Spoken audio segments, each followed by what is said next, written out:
Counting or not counting gang violence, bang, the crowd screams, the internet is split between mourning and memes, and every second after that initial shot has felt like an illusion. I hate to say it. I hope I don't sound ridiculous. But Charlie Kirk is immortal. Sure, he was a podcaster. His beliefs were extreme enough to court the far right, yet ridiculous enough to play on a loop after his death. I think it's worth to have a cost of, unfortunately, some gun deaths every single year so that we can have the Second Amendment to protect our other God-given rights. And he had a decently performing youth organization, which, even if I did agree with their politics, and I don't, I would still banish them to the pillory just on the fact that their greatest soldiers are functionally illiterate and condescendingly so. Forgive them, Father, for they know not what they read or write. It wasn't these things, in relation to Charlie, that ignited the culture. It was this moment, when bullet met flesh and then muscle. That was the real turning point. Alive, Charlie was useful.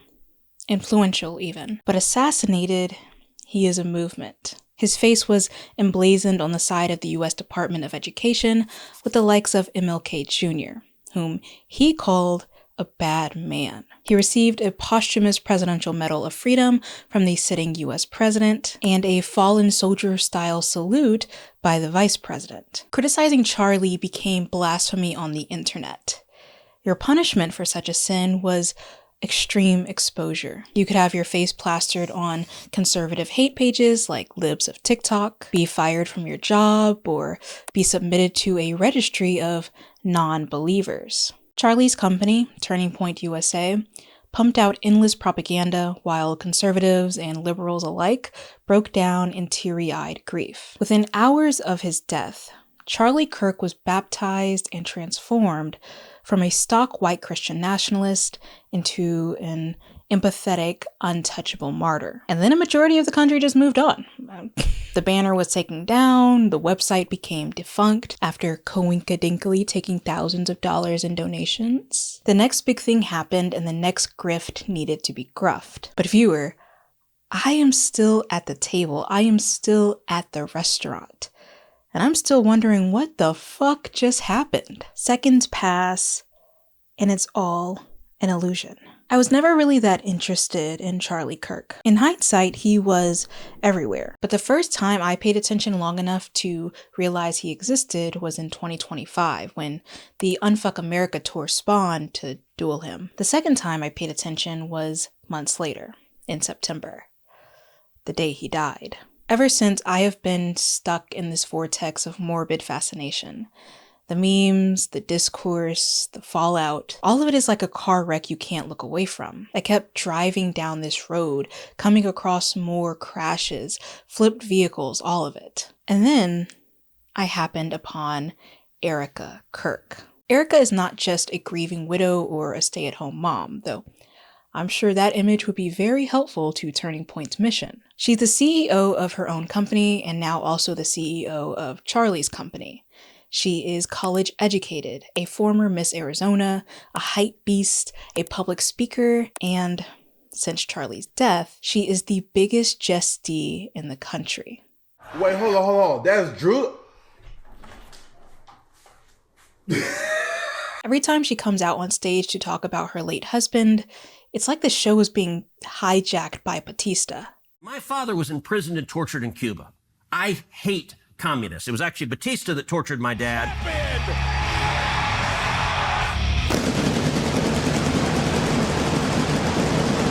She's the butt of every skit and the subject of every censure. Even her own have turned against her. Charlie's former colleagues, including Candace Owens, have been peddling a massive conspiracy that alleges that Erika is responsible for his death. Something about Egyptian planes and sacrifice. Girl, I can't explain to you the inner workings of the far-right imagination. I don't know. But the audience is tuned in. Whereas Charlie was pulled from the baptismal waters as literal Superman, Erika has come out looking horrific. But why? What about this moment? What about Erika Kirk and the company she keeps feels so unsettling. In this essay, we'll be exploring grief, politics, and religion, interrogating all the while the various ways in which the cult of Kirk has turned what we think we know about these subjects on its head. Let's look closer.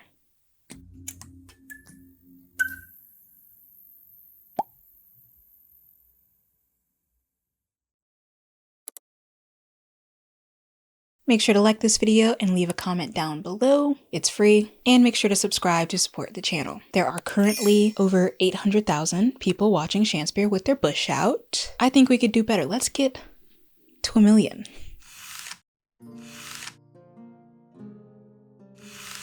While researching, I kept coming across a familiar name. It started with the uncanny. Sigmund Freud was perhaps the first to foreground the distinctive nature of the uncanny as a feeling of something not simply weird or mysterious, but more specifically, as something strangely familiar. And I thought, okay, whatever. It happened again with my source on grief. Examples of this can be found in early psychological literature with Freud's 1917 Mourning in Melancholia, which includes a description of what normal and abnormal grief are supposed to entail. Alright, twice is a little much, but it won't happen again, right? In a book about Christian nationalism, satanic ritual abuse entered the American imagination under the imprimatur of science, lent legitimacy by a profession steeped in Sigmund Freud's theories, and capitalism. Freud's theory, too, belongs to the Freud.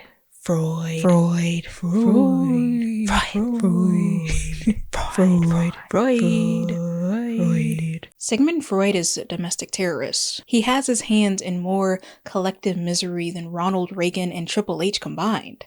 You bald fraud! But unfortunately, girl, he was writing back in the day. One of the topics he covered was the uncanny. In layman terms, the uncanny refers to something weird or supernatural. Nicholas Royal argues that coincidences can be uncanny, like when something happens spontaneously, but all the evidence surrounding it makes it feel cosmically planned.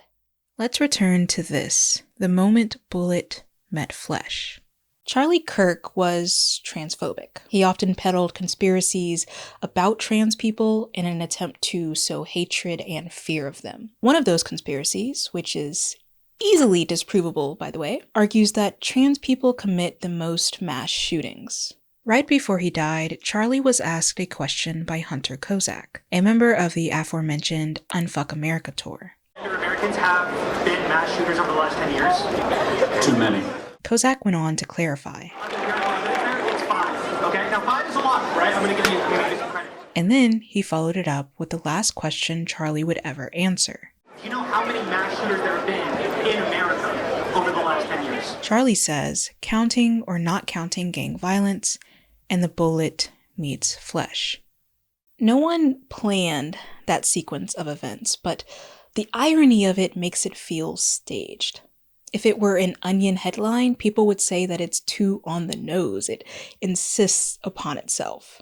What? It insists upon itself. What does that even mean? Someone who has a history of defending gun violence for the sake of owning guns, and who seconds before becoming a victim of gun violence was about to, arguably, be glib about gun violence. That's uncanny. But as Royal points out, Freud wanted to take the concept further. He published The Uncanny, or Das Unheimliche, in 1919. It's an attempt to separate run-of-the-mill terrible stuff, or that which arouses dread and creeping horror, from the truly uncanny. He concludes that the uncanny is that class of terrifying, which leads back to something long known to us, once very familiar.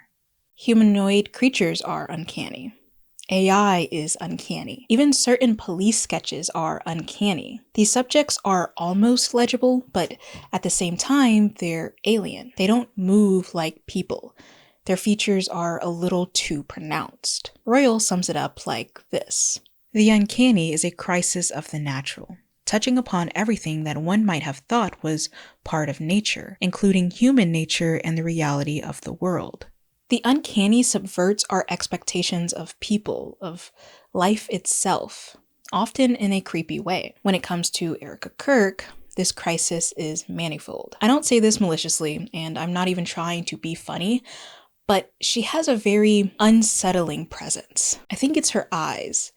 They are so blue they almost look kind of white. Kind of like that photo of Miley Cyrus at the 2008 Grammys, except there's this inexplicable malevolence behind them. Everyone loves to talk about Republican makeup, but I think there's kind of an entire far-right vibe going on that Erika is tapping into. You can feel it through the screen. We did what we usually did before tours. We said our prayer, and we asked the Lord to protect us, and we asked the Lord that His will be done. That's what we did. Under videos of Erika, people comment things like, "I rebuke this energy. She's an alien trying to act human," or even, "I don't think she's a real person." Her behavior has also been meticulously analyzed, often by body language experts. Read the footnote for more. "I was genuinely uncomfortable the entire time watching this video of her," one user stated. "This has an unreal, dark SNL quality to it," another said. "Truly uncanny."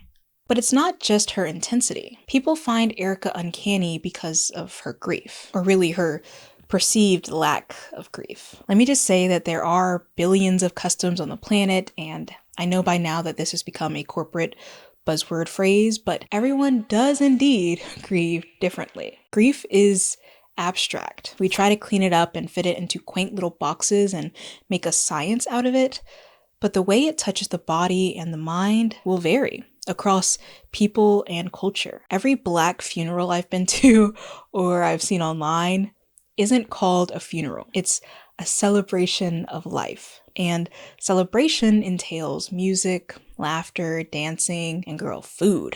Ooh. We're snotty-nosed and slobbering with tears from the moment of a loss up to the moment that the dirt descends on the casket. But once we get to Auntie's house, yeah. You got people posing for pictures, sometimes even next to the casket. Girl, and I mean posing. Like outfit check posing. Smiling all in the camera. You know, Black people... But some internet users think that Erika is doing too much and too little. She's on stage in a sparkly sequin suit and doing drive-by crying sessions. On leaked internal TPUSA calls, she's laughing and carrying on. Damn near gave Candace Owens a conniption live on air, girl. Full steam ahead, you guys. We have the wedge. It's here where the accusations start. Netizens, and Candace Owens, thinks that Erika doesn't gaff. She's gaffless. She's gaff deficient. She needs a gaff fusion. She went to the Nothing Burger School of It Gaff and graduated with gaffalades. One Candace viewer states, "Since Charlie died, Erika's done it all. Job promotion, book tours, fundraising events, motivational team meetings, press runs, lawsuits, you name it. She's done everything except actually be a grieving widow and a mother to grieving children."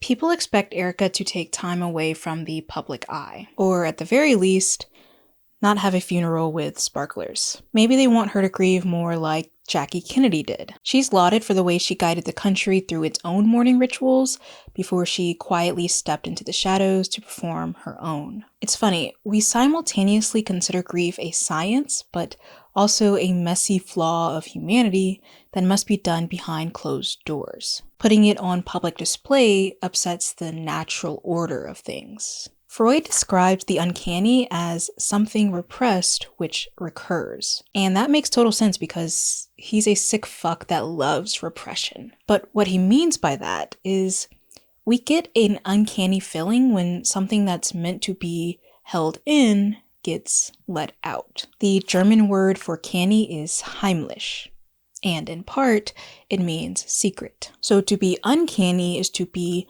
unheimlich, which means to bring a secret into the light. But that still doesn't explain why Erika Kirk is so uncanny, at least not to me. The Batista jokes were funny for a while, and I do think that people with blue eyes should, try contacts every once in a while, but there's something else. Erika Kirk prides herself on being a disruptor of the culture. I guess you could say I'm a social entrepreneur where I find little pockets within a culture that I like to disrupt and But her uncanniness doesn't stem from this supposed uniqueness. Erika and her late husband and everyone they operate with are sheeple. They propagate the same boring, predictable drivel as any other far-right mouthpiece. They're uncanny to us precisely because they're so familiar. I'm not going to take Erika's grief away from her. I believe that she and her friends and even Candace Owens are in terrible pain. But I also believe that Erika's public image is being utilized for a movement that's much bigger than her, much bigger than her husband, and bigger even than their shared company. I'm not pulling this out of my ass. Erika herself has made this observation on more than one occasion. It's vision-led, it's movement-driven, but it's also a way for our whole team to put their pain into something that is so bigger than any of us. Deja vu can be uncanny too.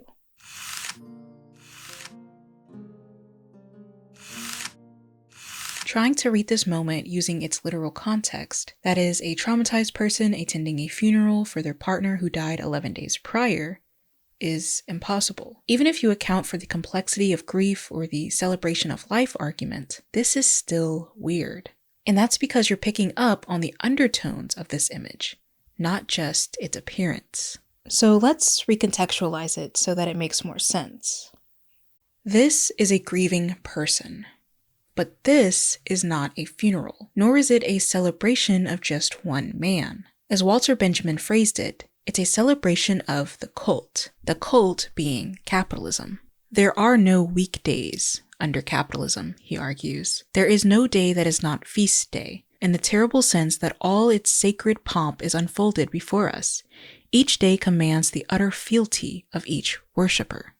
Capitalism is about excess. Think about it this way. What does a writer do when they want to imply harsh class disparity, driven by a broken system? They show you pompous slop. Suzanne Collins's Capital is full of tawdry, eccentric caricatures who eat until nauseous and who shamelessly take pills to throw up just so they can continue indulging. In anti-capitalist material, capitalists are often depicted as overstuffed pigs. Moderation is a virtue and capitalism has none. More than that though, capitalism is a religion that prays to power. It doesn't respect death and it doesn't register tragedy. If you die on the factory floor, you'll be carted out and replaced by someone else. Girl, before your body is even cold. And everyone who witnessed your demise will be told to get back to work. In its natural habitat, this moment becomes coherent. I could kill myself knowing I'm about to cite Candace Owens, but she leaked 2 internal TPUSA calls headed by Erika days after Charlie's death, which I think exemplifies the inherent apathy of capitalism. Throughout the calls, she keeps mentioning the mission. He's so proud of all of you for keeping this mission alive. The fetal position 24/7, but the fact that we have a continued mission to look forward to, and the mission has gotten deeper. And the mission will grow deeper. She tells TPUSA workers that Charlie would be happy that they're working 5 days after his public death, many of whom were there when it happened. He would be happy that they're carrying on the mission. The fact that a lot of you guys are here in office, that's what he would. If the mission, he doesn't want you to just be sitting on the couch alone in your room. He wants you to, obviously, we will all mourn, but he would want you to build. She even notes casually that the workers are pulling multi-day, 20-hour shifts in order to complete the event of the century, aka his public funeral. 20-hour days for a week during the time of us grieving the loss of my husband. And honestly, I know several staff that didn't even sleep. Again, grief is hard. Otherwise, honestly, Turning Point USA and Turning Point Action, full steam ahead, you guys. Charlie would want us to get back to work, and that's what we're doing. And that's what we did with the memorial. And I'm so honored and proud of each and every one of you, because that's what we're going to do in his honor and in his name. Charlie in heaven is like, you guys thought you had a busy schedule then, just you wait. Oh, you just watched your boss, whom you probably respected and admired, die in front of you? just a few days ago? And you just got done pulling 20-hour shifts for a week straight? Get back to work.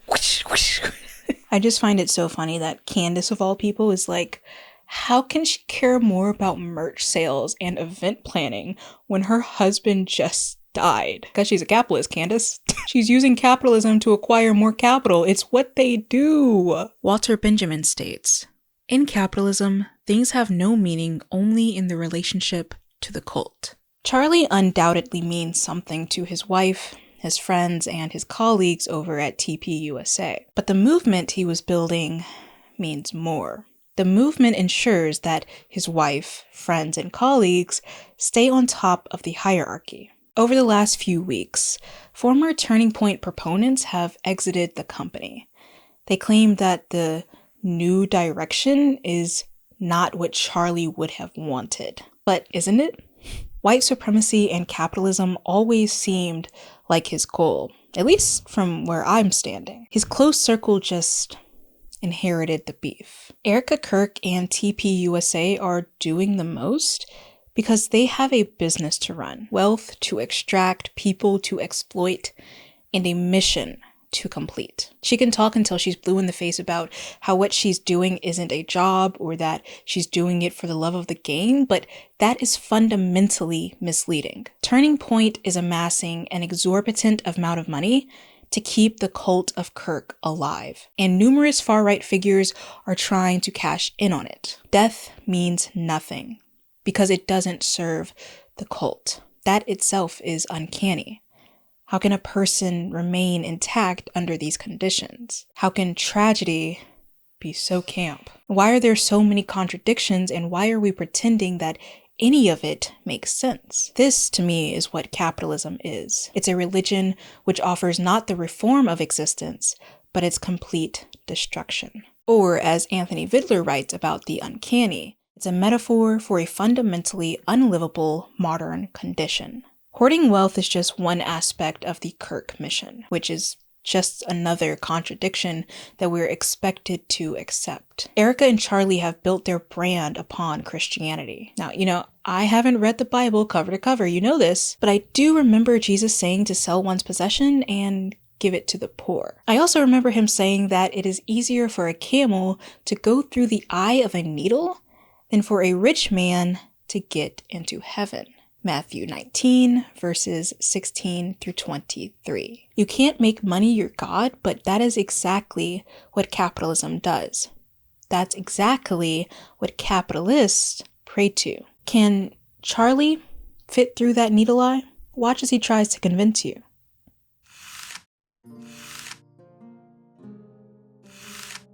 According to 2016 exit polls, 81% of white evangelical Protestants voted for Trump. Pew Research found that 64% of white Catholics and 57% of white mainland Protestants voted for him too. The numbers differ for religious people of color. Trump was able to appeal to these white voters not in spite of their faith, but because of their faith, especially in how it intersects with their understanding of race and nation. He stoked an age-old fear that kindled alongside slavery and burned through the Reconstruction period and beyond. The fear that white Christians are losing their place on top of the food chain. Charlie Kirk, an evangelical himself, stoked the flames of this fear, and after his death, his wife, his company, and the broader network of his political community attempted to make the entire thing blow. 2 days after Charlie's death, Erika Kirk addressed the nation, live on Charlie's channel, filmed in his podcast room. In frame are 2 Trump hats, cuddled closely with a toy from the Kirk children. On the bookshelf is the 2024 Time magazine cover, crowning Trump as Person of the Year. What you can't see in this address, but which is clearly evident in previous episodes of the podcast, is an enormous Trump portrait. Charlie Kirk was considered a close Trump ally, and upon his death, was lauded as the architect of the new Republican Party. His assassination, his funeral, even his legacy, has become a spectacle inseparable from the presence of the sitting U.S. president. All of this is integral to the mission. Erika's address lasts 15 minutes. She thanks the first responders and her team at TPUSA, but she also makes frequent references to the mission. She bookends her remarks with a strong appeal to religion, mixed intimately with nationalism. This is where my discomfort started. Over the past few weeks, I have listened to multiple speeches performed by Erika. I have watched numerous podcast episodes in which she is a guest. I also watched as many post-Charlie interviews I could manage, and there's a lot. I noticed a theme brewing. In each video, Erika repeats the same phrase. Spiritual warfare battle that we're in. Spiritual warfare battle. Spiritual battle. Spiritual warfare. Spiritual battle. Our battle is not simply a political one. Above all, it is spiritual. It is spiritual. The spiritual warfare. She evokes the enemy a lot, too. The enemy is at your door. The enemy is threatening your children. You can walk into a room and feel the enemy. The fate of our country, and only our country, teeters precariously on the edge of good and evil. Only a select few can save it. Not God, not Jesus, not even the Holy Ghost, but individual Christian people taking up arms for the mission. I'm so grateful we're in this day and age because we get to fight. Metaphorically. Erika Kirk isn't just spreading the gospel or practicing her faith, which would be fine for her to do. Erika, like Charlie, like other members of the religious right, like Trump himself, is promoting a Christian nationalist agenda. Brad Onishi, author of Preparing for War, defines white Christian nationalism as such.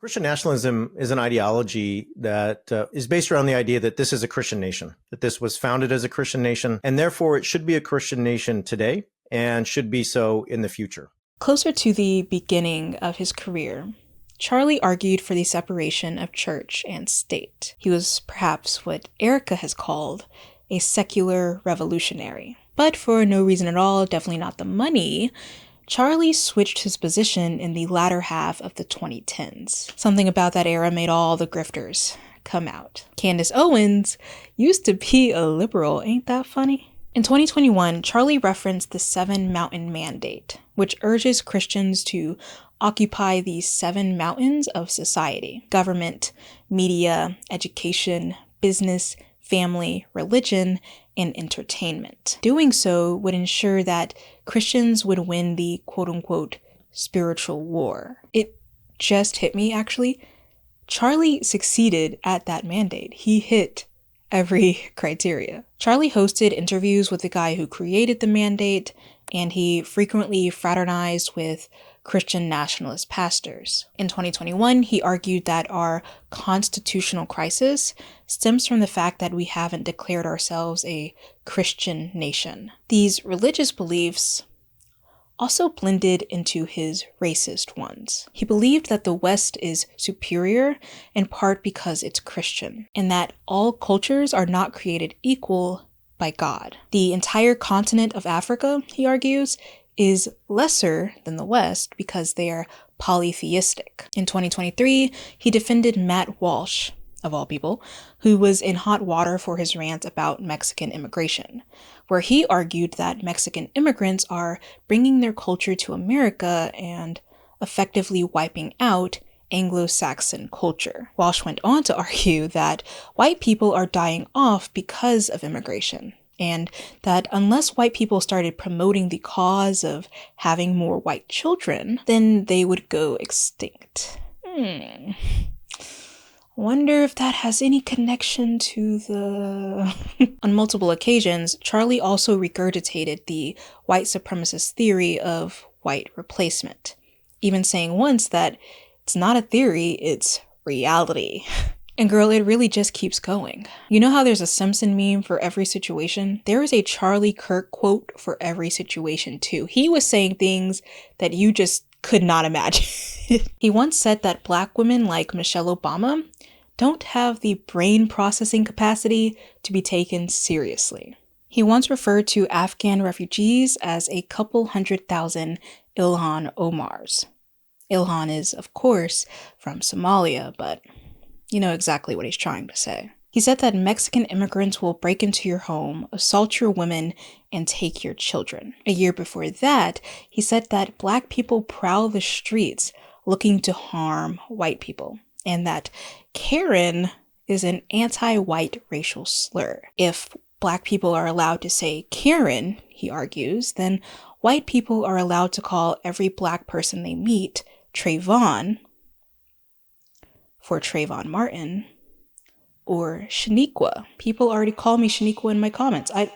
What is with these hypothetical situations? You may be thinking, Shania, what does that have to do with Erika, though? Why do we keep blaming a poor innocent woman for the beliefs of a man? You caught me on my good day. I don't have my hammer with me, but don't piss me off. Not only has Erika said that she is more conservative than Charlie, and that by marrying her, his politics have become more based. Who is more conservative and why? Erika. I am a moderate compared to Erika. Andrew always jokes that once you got married to me, you got more based. That's true. But she has also defended his beliefs, especially his racist ones, arguing that they are just words. Words, she says, can't be violent. Charlie famously did not believe that hate speech was a thing. That there was no such thing as hate speech.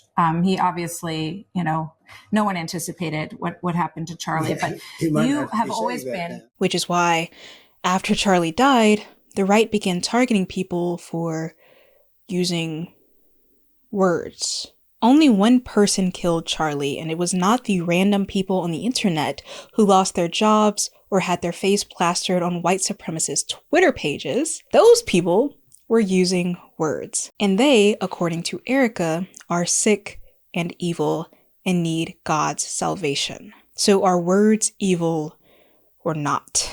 And what about other forms of violence? Are they sick and evil too? What about when it comes to the church?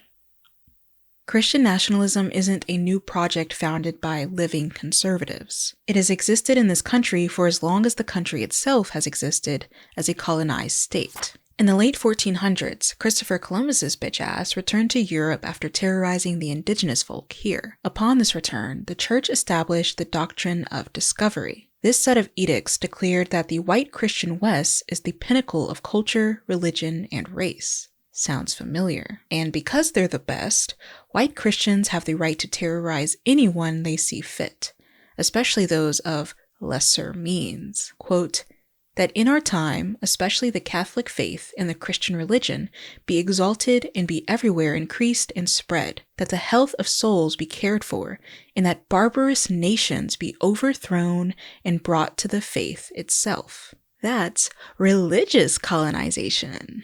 This sentiment is clearly evergreen. Robert P. Jones wrote a Time article about white Christian nationalism, which is not to be confused with his book about the exact same thing that I'm going to reference in about 20 seconds. He states, this sense of divine entitlement, of European Christian chosenness, has shaped the worldview of most white Americans, and thereby influenced key events, policies, and laws throughout American history. The project of white Christian nationalism requires blood and discrimination. Across Christian denominations, religion has been used to subjugate certain classes of people, while it invests in and protects other classes of people, namely white middle to upper class Anglo-Saxons. Robert P. Jones, author of White Too Long, The Legacy of White Supremacy in American Christianity. It was a library book, don't mind all the tabs.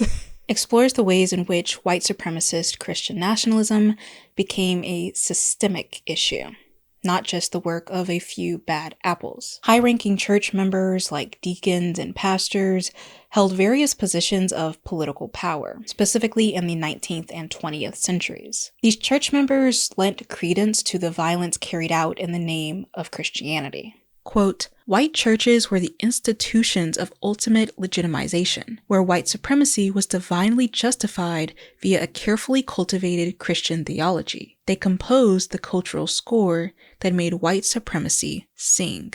Churches themselves played a key role in maintaining racial violence and segregation in the mid-1900s. This was all fine and dandy to good praying Christians because at the time, they believed that the violence they inflicted on others was a divine mandate from God. They were the chosen ones who would go into battle for the soul of America. And just America. Everyone knows that when God peers down on the planet he created, a majority of it is water and air. The only viable landmass is the United States. And when you get to heaven, the only people there will be white Christians. Just listen to this passage written by Byron Beckwith Jr., the Klansman who murdered Medgar Evers in 1963. When I die, I will be buried in a segregated cemetery. When you get to heaven, you'll find me in the part that has a sign saying, "For whites only." And if I go to Hades, I'm going to raise hell all over Hades until I get to the white section. As if you're going to heaven or hell, Byron. They're making a special purgatory just for you. Oh, Byron! You'll be right next to Hulk Hogan. Too soon? Christianity is often distorted for the sake of man-made hatred. White nationalists don't pray to God. They pray, as Garrison Hayes argues, to power, just like capitalists. Both groups covet power. They fetishize it. And one way they attempt to obtain it is by enforcing fear. I know you guys feel it. It is so deep in the soul. You can walk into a room and feel the enemy. White Christian nationalism is uncanny, in part because there's so many inconsistencies. White missionaries often carried slave Bibles that omitted large portions of the original text, just so they could preach to the enslaved to accept their own subjugation. How can you say that the Bible is the pinnacle of religion and then desecrate it, quite literally, to push your own agenda? And if reading the Bible is so important, why did white Christian nationalists so violently refuse Black people the right to become literate? Jones also refers to what he called religiously sanctioned terrorism, wherein God-fearing white people would violently lynch their enemies, all in the name of God. Girl, as if one of the most major commandments isn't "thou shalt not kill." In the 1800s, a Black farmer by the name of Samuel Thomas Wilkes was lynched by a mob of white Christians who had just been let out of church. Samuel was accused of killing a white farmer and assaulting the farmer's wife. Of this charge, Samuel admitted to the former, claiming self-defense, but vehemently denied the latter until his dying breath. As he was quite literally burned at the stake, his last words were, "Sweet Jesus." A white Christian in the crowd yelled back, "Glory. Glory be to God." When the likes of Charlie Kirk or Matt Walsh speak about this country being founded on white Christian beliefs, what is it that they're referencing?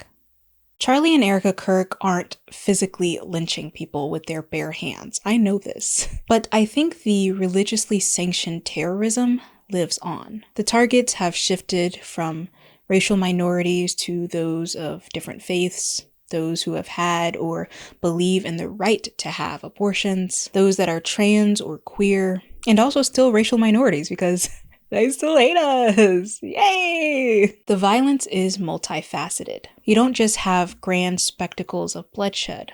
You have insidious violence.